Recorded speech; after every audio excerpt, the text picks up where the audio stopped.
morning. My name is Mark. I'm with Mid-State Equipment. Today we are going to cover a little bit about three-point hitches, the differences in adjustments, and differences between each model. So today we have a 1025R, a 2025R, 3025E, and a 4066R. On 1025R, you have a couple basic adjustments. You can adjust the top length to adjust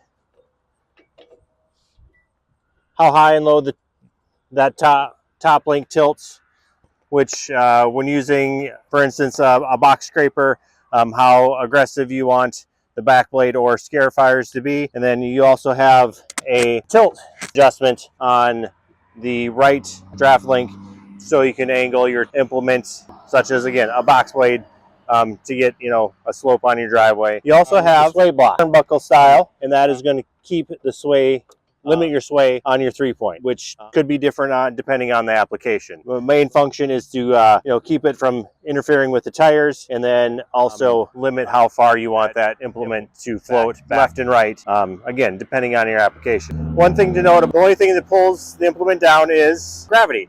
So somewhere in the operator station, you'll have a rated drop, and that basically just controls how fast you want that implement to drop. 1025R and 2025R have the similar 3-point, same basic 3 adjustments: top link, tilt, and then your sway controls as well. We have a Frontier RC 2048 rotary cutter.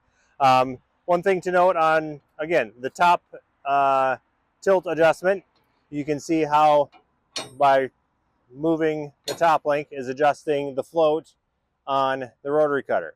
So ideally you'd want that for a rotary cutter application, is that in the middle, so that rotary cutter can tilt and float up and down as needed, and remain somewhat level while cutting. When we move to 3 series, you still have the turnbuckle style sway control, still have the right tilt and top link adjustment, but you also get the added benefit of the 3-hole, of what position you want the top link in.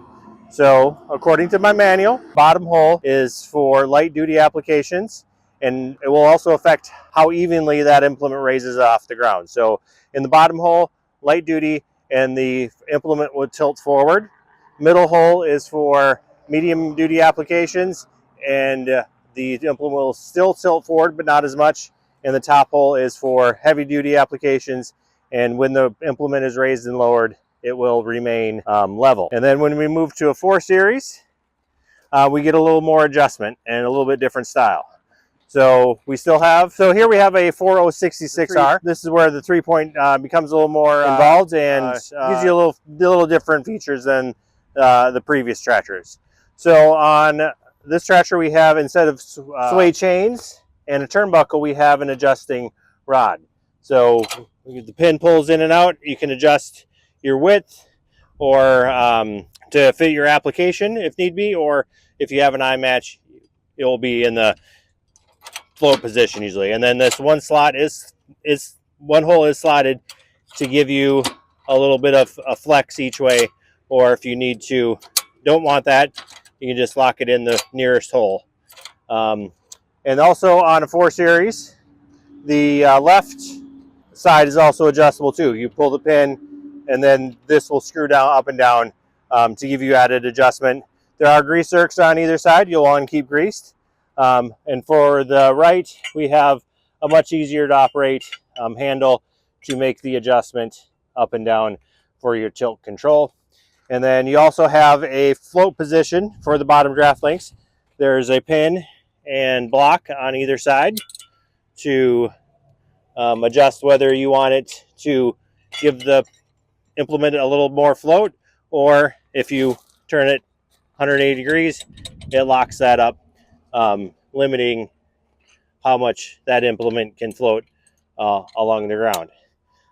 And then also you have, like covered on 3025E, you have those 3 holes for the top link to adjust for the, again, just to review, your 3-point hitch is gravity down. There is no down pressure.